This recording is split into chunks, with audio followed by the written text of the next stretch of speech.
आपके अपने YouTube channel geography hub पर आप सभी का स्वागत है। मेरा नाम आभा प्रजापति है।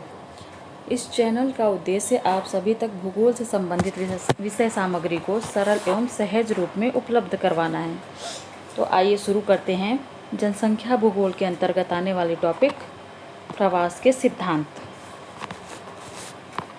जनसंख्या प्रवास का मुख्य अभिकर्ता मनुष्य है,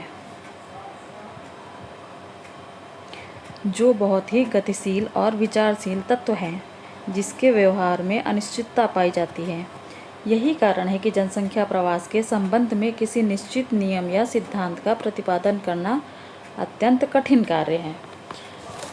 इस संदर्भ में हम्फ्रे महोदय का कथन है, प्रवास का नियम निश्चितता के लिए नहीं बल्कि नियम विहीनता के लिए कुख्यात है।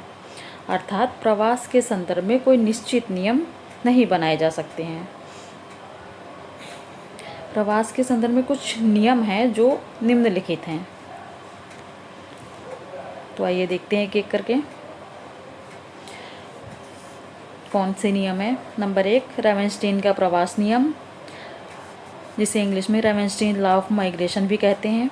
कभी कभी एग्ज़ाम में इंग्लिश वाले वर्ज़न को देवनागरी लिपि में लिख दिया जाता है, तो इसलिए इसको भी पढ़ना ज़रूरी है। दूसरा नंबर है गुरुत्व मॉडल, ग्रेविटी मॉडल। तीसरा है न्यूनतम प्रयास सिद्धांत, प्रिंसिपल ऑफ लीस्ट एफर्ट। चौथा है मध्यवर्ती अवसर मॉडल, इंटरवेनिंग अपॉर्चुनिटी मॉडल। पांचवा है प्रतियोगी प्रवासी मॉडल, कंपेटिंग माइग्रेंट्स मॉडल। छठा है सूक्ष्म विश्लेषणात्मक मॉडल, माइक्रो एनालिटिकल मॉडल। सातवां है ली का प्रवास सिद्धांत, लीज थ्योरी ऑफ माइग्रेशन। आठवां है सोपानी संचलन मॉडल, स्टेपवाइज मूवमेंट मॉडल। नौवां है कर्सर एवं दाब सिद्धांत, पुल एंड पुश थ्योरी। 10वां है व्यवहार परक मॉडल, बिहेवियरल मॉडल। 11वां है गतिशील संक्रमण मॉडल, मोबिलिटी ट्रांजिशन मॉडल।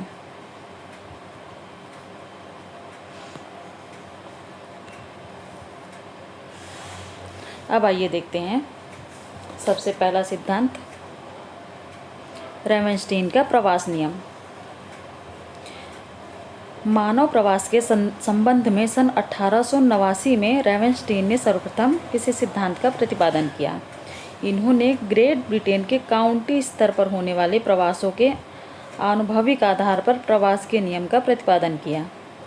रेवेनस्टीन द्वारा प्रवास के संदर्भ में निम्न 7 नियम प्रतिपादित हैं,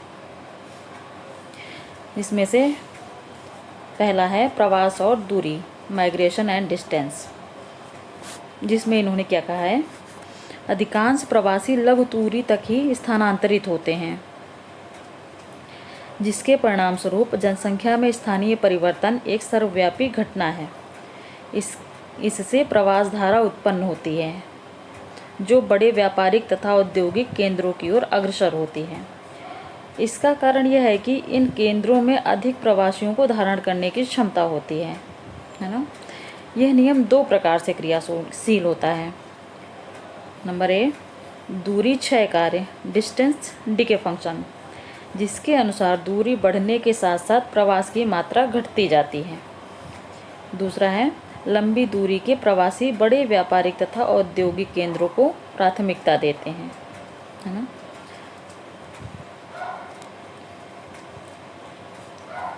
दूसरा नंबर है अवस्थाओं में प्रवास, माइग्रेशन इन फेजेस। इसमें इन्होंने क्या कहा है, पहले ग्रामीण क्षेत्र के लोग तीव्र गति से बढ़ते हुए अपने समीपवर्ती नगर में एकत्रित होते हैं, जिससे ग्रामीण क्षेत्र खाली हो जाता है। इस खाली क्षेत्र को भरने के लिए अपेक्षाकृत दूरस्थ क्षेत्र के प्रवासी आते हैं। रेवेनस्टीन के अनुसार यह क्रम तब तक चलता रहता है जब तक कि बड़े नगर का प्रभाव कई चरणों में बढ़ता हुआ दूरस्थ क्षेत्र तक नहीं पहुंच जाता। इसमें बिखराव या प्रकीर्णन प्रक्रिया अवशोषण प्रक्रिया के विपरीत होती है, किंतु दोनों में समानता पाई जाती है। अब देखते हैं तीसरा नियम क्या है, धारा और प्रतिधारा, ड्रिफ्ट एंड काउंटर ड्रिफ्ट। प्रत्येक प्रवास की मुख्य धारा में रिक्तियाँ उत्पन्न होती हैं जिनकी पूर्ति के लिए प्रतिधारा का जन्म होता है। इस प्रकार प्रवास की मुख्य धारा प्रतिधारा को उत्पन्न करती है। चौथा क्या है?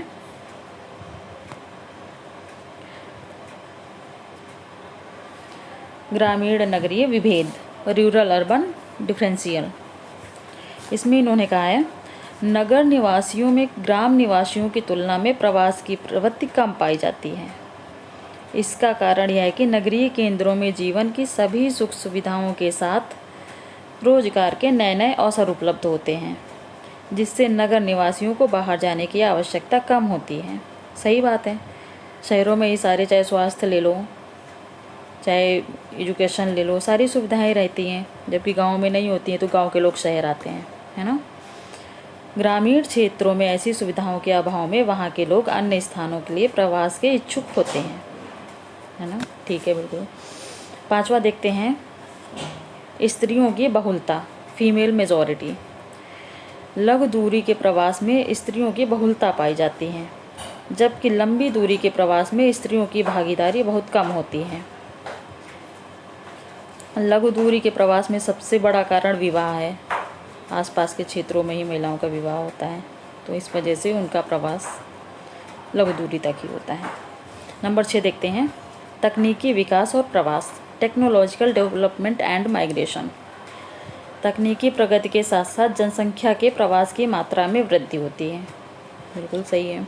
7वां है, आर्थिक उद्देश्य की बहुलता, प्राइमेसी ऑफ इकोनॉमिक एम्स। प्रवास आर्थिक एवं अनार्थिक दोनों उद्देश्यों से होते हैं, किंतु आर्थिक उद्देश्य ही सर्वोपरि होता है। बिल्कुल सही है। सबसे ज़्यादा रोजगार के लिए ही लोग जाते हैं, आय के लिए, है ना। तो इस प्रकार रेवेंस्टीन द्वारा प्रतिपादित प्रवास के अधिकांश नियम व्यवहारिक जगत में सत्य सिद्ध हुए हैं। इनके आधार पर बाद के विद्वानों ने अन्य सिद्धांतों तथा मॉडलों का प्रतिपादन किया, जिसमें से है मध्यवर्ती अवसर मॉडल, सोपानी संचलन मॉडल आदि रेवेंस्टीन के नियमों पर ही आधारित हैं।